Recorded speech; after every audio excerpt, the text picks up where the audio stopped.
사순절을 지나면서 하나님 나라 비유에 대해서 말씀을 전하고 있습니다.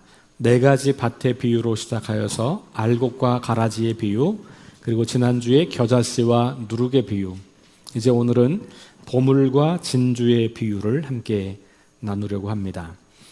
이 두 비유는 지난주 겨자씨와 누룩의 비유처럼 다른 비유 같지만 쌍둥이 비유로 한 가지 메시지를 전하고 있다, 이렇게 이해하시면 될 것 같습니다. 아주 짧은 비유이고 별다른 설명도 나와 있지 않습니다. 그런데 이 두 비유는 다소간의 배경의 차이가 있습니다만 말씀드린 것처럼 동일한 메시지를 전하고 있는데, 특별히 오늘 이 두 본문은 3개의 동사가 공통적으로 등장합니다. 제가 말씀을 다시 한번 읽어드릴 테니까 어떤 동사가 들리는지 한번 귀담아 들어보시면 좋겠습니다. 제가 44절과 45절, 46절을 다시 읽어드리겠습니다. 천국은 마치 밭에 감추인 보화와 같으니 사람이 이를 발견한 후 숨겨두고 기뻐하며 돌아가서 자기의 소유를 다 팔아 그 밭을 사느니라.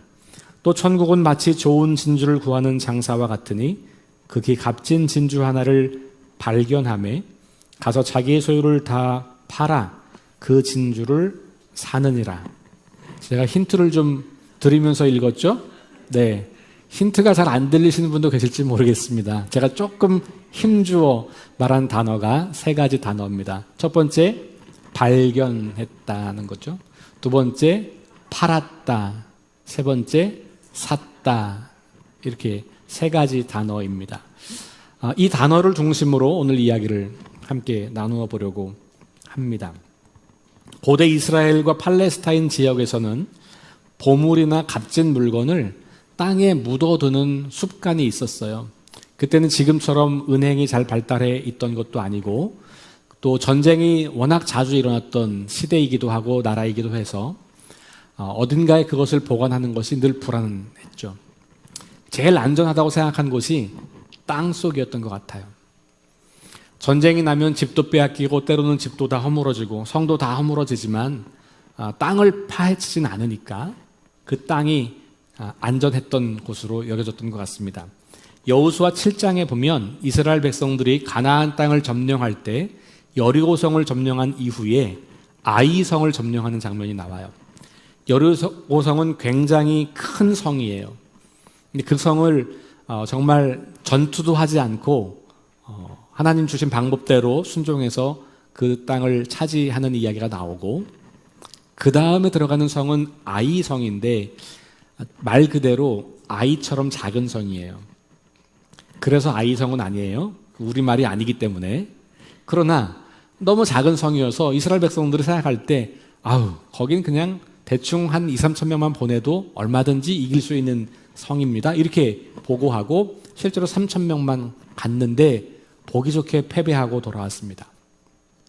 이유가 뭘까를 고민하던 중에 여호수아가 하나님 말씀을 순종하지 않은 사람이 있다는 것을 알게 되고 그 사람을 아간이라고 하는 사람을 지목하게 됩니다.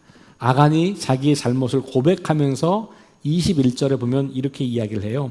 내가 노력한 물건 중에 시날산의 아름다운 외투 한 벌과 은 200세겔과 그 무게가 50세겔 되는 금덩이 하나를 보고 탐내어 가졌나이다. 전리품은 다 멸하거나 아니면 가져와서 하나님께 드리는 것이 규칙이었는데 그걸 어긴 거죠. 내가 개인적으로 그것을 사용하고 싶은 욕심이 생긴 거예요. 그래서 어떻게 했냐면 그것을 감춘 거예요. 어디에 감췄냐? 그 뒤에 보니까 보소서 이제 그 물건들을 내 장막 가운데 땅 속에 감추었다, 이렇게 말해요. 그러니까 이 성경 시대의 고대 세계에서 땅 속에 무엇인가를 감추는 것은 아주 일반적인 일이었습니다. 잠언 2장 4절을 보면 너희가 지혜를 구하라, 이렇게 권면하면서 어떻게 지혜를 구하냐 이렇게 말합니다. 은을 구하는 것 같이 그것을 구하며, 은은 귀한 거잖아요. 그러니까 아주 귀한 것을 막 구하는 그 갈망을 가지고 구하라. 그 다음에 나와 있는 표현이 뭐냐면 감추어진 보배를 찾는 것 같이 그것을 찾으라. 그러니까 땅 속에 감추어진 보배를 찾듯이 이런 말들이 그냥 흔하게 쓰였던 말이에요. 욥기에도 이런 표현이 등장하고요. 전도서에도 이런 말이 나오고요. 마태복음의 25장에 보면 여러분들이 잘 아는 달란트 비유가 나오잖아요. 달란트 5달란트, 2달란트, 1달란트 각각 그렇게 받았는데 1달란트 받은 사람이 어떻게 했죠? 땅 속에 묻었어요. 왜? 이것조차 잃어버릴까 봐. 그러니까 안전하다고 생각하는 곳이 땅 속인 거예요. 예수님께서 이 비유를 말씀하실 때 이것은 낯선 비유가 아닌 거죠. 근데 우리가 지금 기준으로 생각하니까 왜 보물을 땅에 묻어놔 바보같이. 그거는 우리의 시대의 문화로 성경을 읽기 때문에 그런 거예요.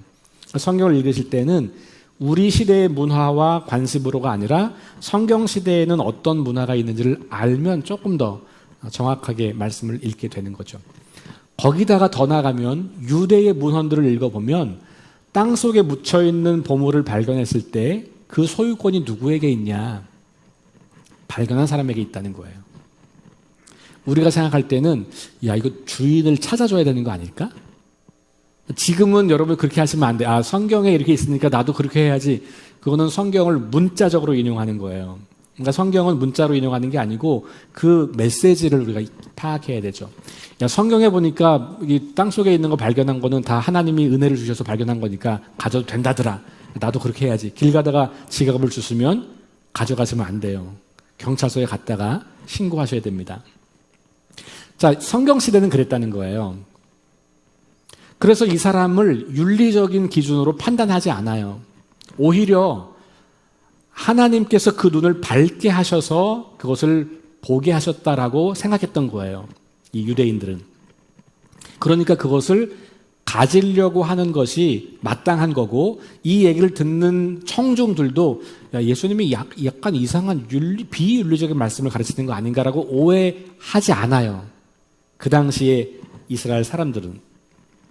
그러니까 이 소유권이 누구에 있냐 이건 하등의 문제가 되지 않는다는 것이고 결국 이것을 발견하면 그것을 그 사람이 가질 수 있는 그런 문화 속에 살고 있었다는 것을 이해하면 그러면 이 본문에서 곁가지로 가지 않을 수 있는 거예요.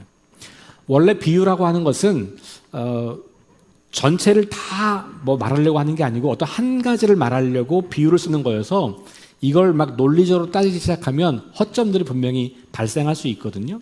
비유는 그렇게 읽는 게 아니고 이 비유가 뭘 말하려고 하는 거냐를 우리가 이제 찾아보는 거예요. 자, 어쨌든 땅 속에 감추어진 보물을 들을 때 그 사람들은 그렇겠네. 당연히 그렇게 할 거야. 라고 이제 생각을 하는 거죠. 진주를 구하는 상인은 가만히 보니까 소매상은 아닌 것 같고요. 도매상 같아요. 이 진주를 팔려고. 그러니까 좋은 진주를 구해다 팔아야 내가 이익을 많이 남기는 거니까 진주 상인이 여기저기 다니면서 좋은 진주를 구하는 거예요.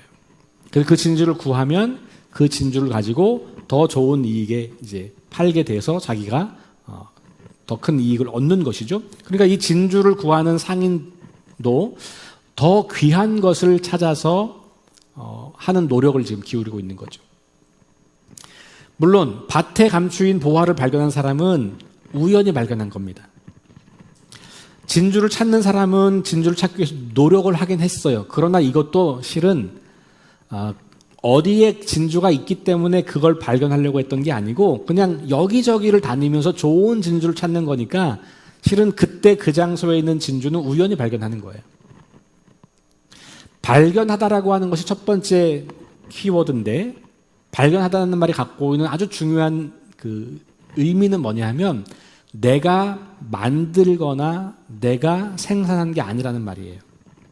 자, 이 비유는 지금 하나님 나라를 가리키는 비유잖아요.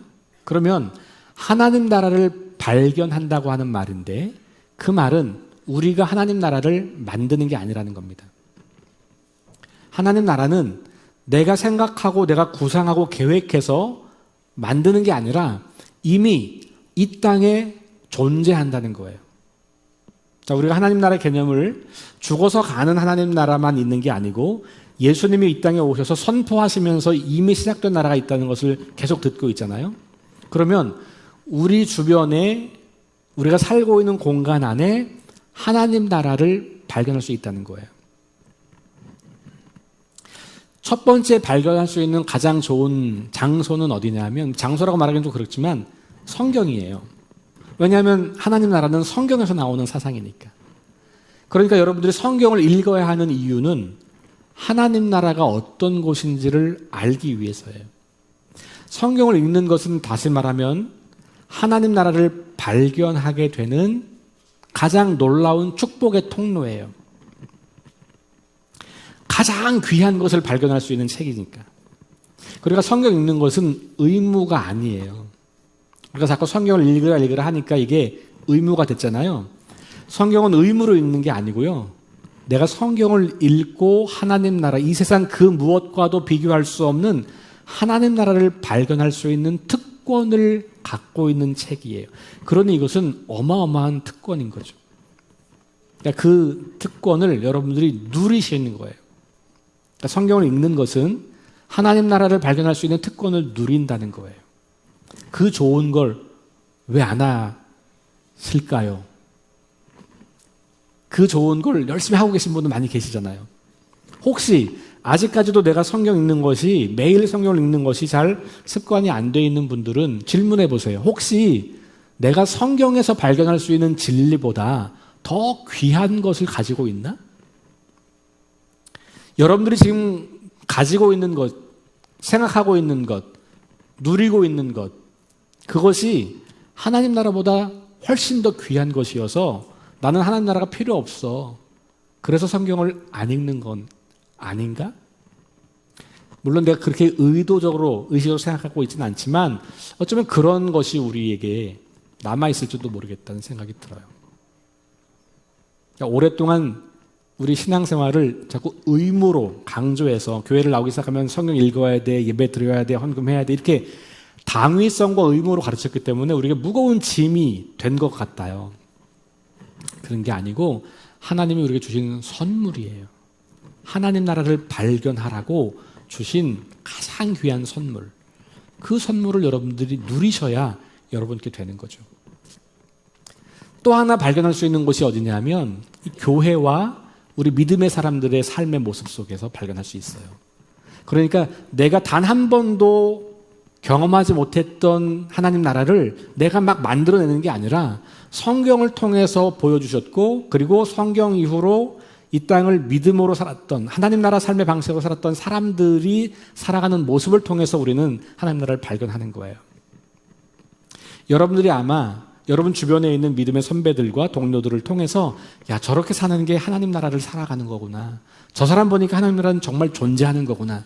그런 경험을 하셨다면 여러분들이 그들을 통해서 발견하신 거예요. 이 이야기는 굉장히 중요한 이야기인데 관점을 바꾸면 저와 여러분들을 통해서 누군가는 하나님 나라를 발견할 수도 있다는 거예요. 아니, 발견해야 된다는 거죠. 왜냐하면 우리가 하나님 나라를 소유했다고 말하는 사람들이고 하나님 나라 백성이라고 우리 정체성을 갖고 있는 사람들이니 누군가는 우리를 통해서 하나님 나라를 발견할 수 있어야 되는 거죠. 그게 우리가 마땅히 하나님 나라 시민으로 살아가는 삶일 겁니다. 자, 발견하고 나면 그러면 어떻게 해요? 그것을 삽니다. 그렇죠? 그래서 두 번째는 좀 건너뛰고 마지막에 이야기할게요. 세 번째부터 가면 발견한 그 밭을 혹은 그 진주를 사죠. 사야 자기게 되는 거예요. 발견했다고 해서 내게 되는 게 아닌 거죠. 그러니까 발견하는 거는 첫 단계니까 중요하지만 그러나 발견한 것으로 멈추면 하나님 나라는 내 것이 될 수가 없다는 거예요. 하나님 나라는 물건이 아니니까 소유할 수는 없겠지만 우리가 하나님 나라를 차지한다 혹은 들어간다 이런 표현을 쓰잖아요. 이 말을 가만히 생각해 보면 하나님 나라에 대한 정보를 알고 있어서 되는 건 아니라는 거예요. 그 정보를 아는 것이 발견이라면 그 정보를 가지고 하나님 나라의 삶을 실제로 살아가는 것, 이것이 사는 거예요. 재미있죠? 단어가 재밌잖아요. 돈을 주고 사는 건데 그게 그 나라를 사는 거예요. 살아내는 거라고요. 아, 이 고급스러운 언어의 유희를 잘 이해 못 하시나요? 하나님 나라를 사면 하나님 나라를 살게 되는 거예요. 다 산다는 말이잖아요. 우리말이 참 신기해요. 그렇죠? 여러분 보세요. 하나님 나라를 산다는 것은 내가 돈을 주고 사는 거 아니잖아요. 이게 보이는 형체가 아니니까, 물건이 아니니까. 그런데 그 하나님 나라를 산다는 건 뭐냐면 하나님 나라 삶의 방식으로 내가 살아간다는 거예요. 자동차를 여러분들이 샀다고 생각해 보세요. 여러분들이 평소에 나 저런 자동차 타고 싶었는데 그래가지고 돈을 열심히 모아가지고 자동차를 샀어요. 그래가지고 매뉴얼을 보면서 기능도 익히고 막 내가 그동안 탔던 차와는 다른 차니까 막 새로운 기능들이 있어가지고 막 이것도 익히고 막 친구한테 자랑합니다. 야, 내가 있잖아 그토록 오랫동안 타고 싶었던 차를 드디어 샀어. 자랑해요. 만날 때마다 자랑해. 근데 한 번도 안 타요. 집에 잘 모셔놓고 있어. 너무 귀해서. 한 번도 안 타. 근데 맨날 나야 차 있어. 친구가 답답해서 묻는 거예요. 야, 좀 가지고 와봐라. 좀 타고 와봐. 너 진짜야? 거짓말하냐? 이렇게 말하겠죠. 자동차를 샀는데 그 자동차를 운행하지 않으면 가지고 있는 게 아닌 거예요. 재산으로는 가지고 있을지 모르지만 자동차를 내가 누리고 있지는 않은 것이죠. 이 자동차를 잘 알아요. 기능도 다 알아요. 그런데 이걸 타고 다녀야 내가 이 자동차를 누리는 거예요. 사과가 너무 맛있게 생겨서 사과를 샀어요. 사과를 집에 딱 모셔두고 엄청 맛있겠다. 한 달 지나면 어떻게 돼요? 썩어요, 썩어. 빨리 먹어야지 썩기 전에. 그게 누리는 거잖아요. 우리는 정보를 가지고 있는 것은 실제로 누리는 것과는 좀 차이가 있어요. 그러니까 하나님 나라에 대한 정보를 얻는 것, 발견한 것에서 멈추지 말고 그 하나님 나라를 누리셔야 돼요. 그게 살아내는 겁니다. 그동안 내가 살던 삶의 방식이 아니라 하나님 나라의 삶의 방식으로 하루하루를 살아가는 거죠. 그런 삶이 쌓이고 쌓이고 쌓이면 어느 순간 아주 자연스럽게 하나님 나라 시민으로 살아가는 거예요. 그런데 우리가 살고 있는 이 세상은 그 나라 원리와 가치로 살아가는 것이 쉽지 않아요. 왜냐하면 그거와 반대로 가는 것을 성공이라고 행복이라고 안정된 것이라고 주장하는 경우들이 많기 때문에 그래요. 그러니 그렇게 사는 것이 쉽지 않아요. 그래서 우리가 매일 다시 말씀을 통해서 재발견하고 그 발견한 내용을 그것 가지고 하루를 살아가려고 연습하시고 다음날 또 발견하시고 또 살아가시고 끊임없이 연습하고 훈련하고 실천하다 보면 어느 날 자연스럽게 그 나라 삶의 방식을 내가 살아가게 되는 거죠. 하나님 나라는 일주일에 한 번 교회 오는 것으로 퉁치는 게 아니에요. 나 예수 믿으니까 이제 죽으면 천국 가. 그걸로 퉁치는 게 아니에요. 하나님 나라는 일상의 삶의 공간에서 매일매일 살아가는 것입니다. 그런 사람들이 있었기 때문에 복음이 지금까지 온 거예요. 그런 분들 때문에 교회가 지금까지 존재하는 겁니다. 만약에 더 이상 그런 사람들이 존재하지 않는다면 이제 교회는 문을 닫을 거예요. 사람들이 교회를 바라보고 하나님 나라 그런 거 발견하지 못할 겁니다.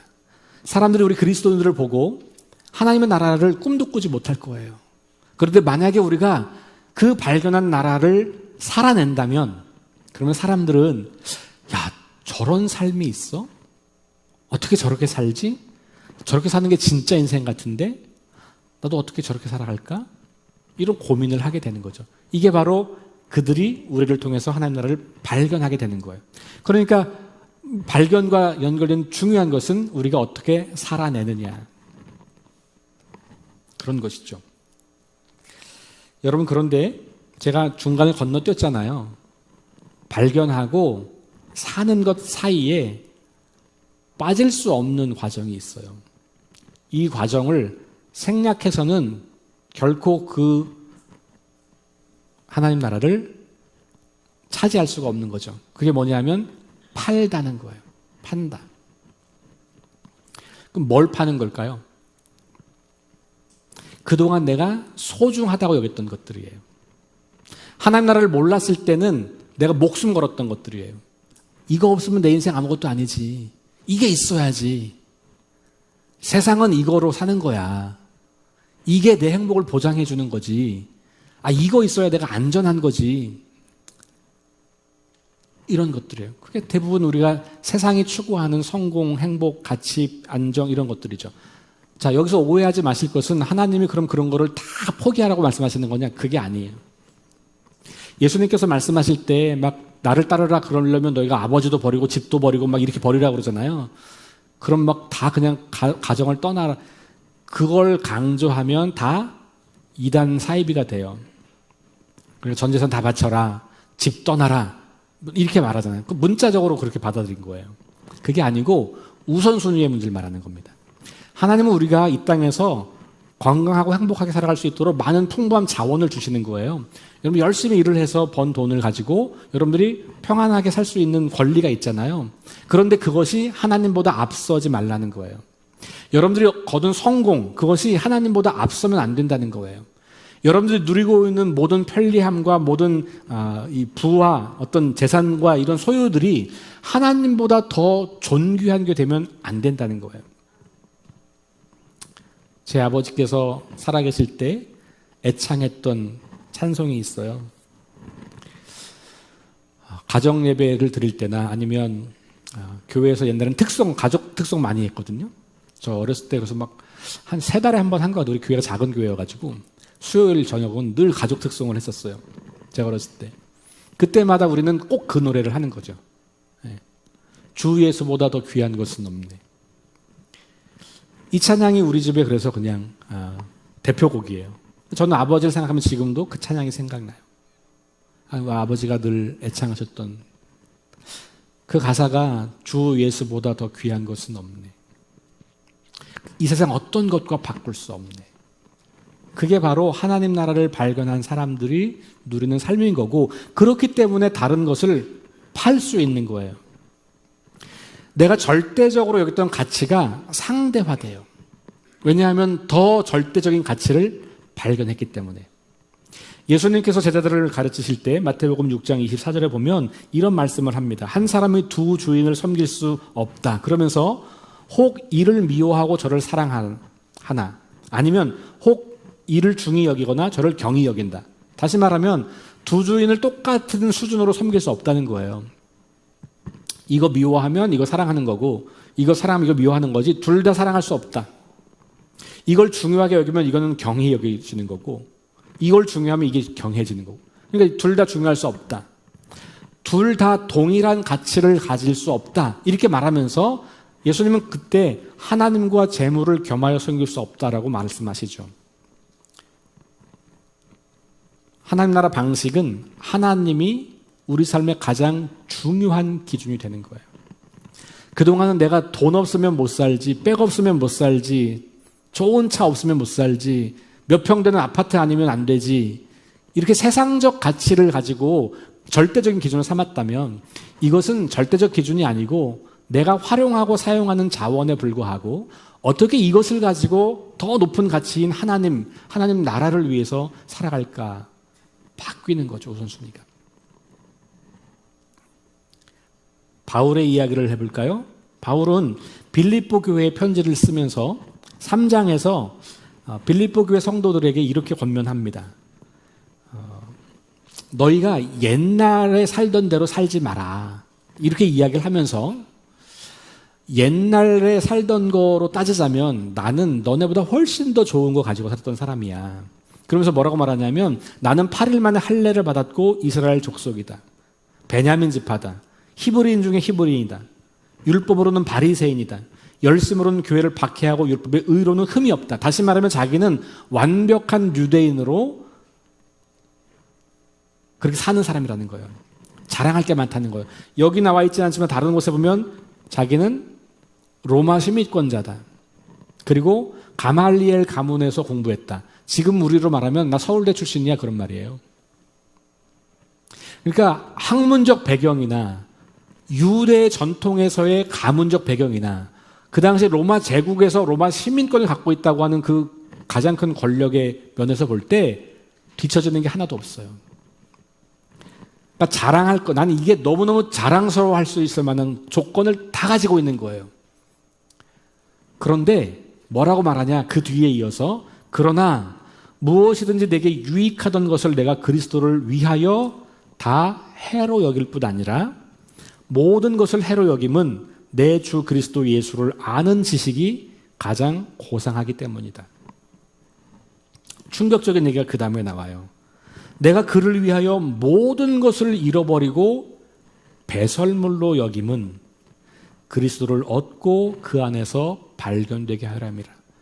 예수 그리스도를 만나고 나니까 바울이 그렇게 표현하지 않았지만 예수 그리스도 안에 있는 하나님 나라를 발견하고 나서 보니까 그동안 내가 중요하다고 여겼던 것, 자랑했던 것, 소중하게 여겼던 것, 붙잡고 이거 아니면 안 돼, 이거 아니면 내 삶이 무너지지라고 했던 그 모든 것들이 배설물처럼 여겨졌다는 거예요. 여러분 오늘 아침이나 어제 저녁쯤에 이렇게 배설물 처리하신 기억이 있으시죠, 다? 그 처리하시고 나서 내리기 전에 돌아보고 아까워. 이거 너무 귀한, 이거 어떡하지? 그러신 분 아무도 안 계시죠? 그럴 리가 없잖아요. 배설물은요, 뒤도 안 돌아보고 내리는 거예요. 바울은 자기가 자랑했던 그 모든 것들, 세상적으로 추구했던 그 모든 것들, 사람들은 다 갈망하고 원하는 그 모든 것들을 뒤도 안 돌아보고 배설물로 여겼다는 거예요. 왜? 하나님 나라가, 그가 발견한 그 나라가 그래도 될 만큼 소중하니까. 그래도 될 만큼 가치 있으니까 그렇게 하는 거예요. 여기 1,000만 원짜리 물건이 있어요. 액면가 1,000만 원. 근데 10만 원에 나왔어. 어떡하실 거예요? 여러분들에게 있는 거 다 탈탈, 여러분 10만 원밖에 없는 사람은 아니지만, 네, 10만 원, 여러분들이 한 5만 원밖에 없어요. 근데 10만 원에 나왔어. 1,000만 원짜리가. 어떡하실 거예요? 빚을 내서라도 10만 원 채워가지고 사지 않을까요? 그런 느낌이에요. 하나님 나라를 발견했다고 하는 것은 나는 지금 5만 원이 나한테 너무 중요하고 가장 귀한 것이고 가장 값진 것인데 그냥 빚을 내서라도 더 5만 원을 구해서라도 이걸 사야 되는 거예요. 왜? 이게 그보단 비교할 수 없을 만큼 엄청난 가치를 가지고 있는 거니까. 자, 질문할게요. 여러분들이 발견한 하나님 나라가 그렇게 가치 있는 것입니까, 여러분들에게? 그래서 여러분들은 그 하나님 나라 때문에 여러분들이 그동안 붙잡고 살았던 이거 아니면 안 돼 라고 했던 그것들을 정말 배설물처럼 여기며 하나님 나라 안에서 살고 있습니까? 오늘 이 비유는 우리에게 그런 질문을 던지는 거예요. 한 주간 동안 여러분 질문해 보시면 좋겠어요. 내가 알고 있는 하나님 나라, 내가 발견한 하나님 나라, 정말로 그렇게 가장 소중하고 귀한 것이던가? 그래서 내가 다른 것들을 배설물로 여길 만큼 그 가치를 상대화시킬 수 있는가? 뒤집어 질문하면 내가 혹시 지금도 여전히 붙잡고 있는 많은 것들이 있다면 혹시 나는 아직 하나님 나라 가치를 온전히 깨닫지 못한 건 아닐까? 다시 성경을 통해서 그 하나님 나라를 발견해보고 그것을 사기 위해서 우리에게 가지고 있는 것들을 포기하며 그렇게 살아가는 인생. 여러분 그런데 그렇게 하는 게 희생하는 게 아니에요. 손해보는 게 아니잖아요. 10만 원 쓰는 게 1,000만 원짜리 사는 게 손해보는 거 아니죠. 이건 남는 장사란 말이에요. 우리가 교회에서 자꾸 헌신한다, 희생한다는 말을 많이 쓰는데 하나님 나라를 발견하면 그건 희생하고 헌신하는 게 아니고요. 그냥 상식이에요, 상식. 그걸 안 하는 게 바보예요. 우리가 교회에서 열심히 하나님 나라를 위해서 일하는 것은 나를 들여 희생하는 게 아니라고요. 그 가치가 없으니까 희생하는 거예요. 헌신하는 거고. 그게 가치가 있는 거면 그건 희생과 헌신이 아니라 마땅히 해야 할 일을 하는 상식적인 일이 되는 것이죠. 하나님 나라를 위해서 일하는 것은 그래서 헌신이라고 말할 수가 없는 거예요. 여러분이 교회에서 하는 모든 행위들은 헌신이 아니고 희생이 아니고 상식이에요. 하나님 나라를 발견했다면. 만약에 그것을 헌신으로 여기고 희생으로 여기고 있다면 어쩌면 여러분들은 하나님 나라보다 여러분 자신이 더 귀하게 여겨지는 것일지 몰라요. 사랑하는 성도 여러분, 하나님 나라를 발견하시고 그 하나님 나라를 여러분들의 삶에 가장 소중한 것으로 받아들여서 여러분들 그동안 붙잡고 있었던 것들 다 내려놓고 그 하나님 나라 가치를 구현해내고 살아내서 오늘날 또 다른 많은 사람들이 우리를 보고 그 나라를 발견하고 그들도 팔아서 사서 누리고 그들을 보고 또 누군가가 또 하나님 나라를 발견하게 되는 이 아름답고 놀라운 일들, 수천 년 동안 이어져 왔던 이 일들이 오늘 우리를 통해서 계속해서 이어져 갈 수 있기를 주의 이름으로 축원합니다. 우리 함께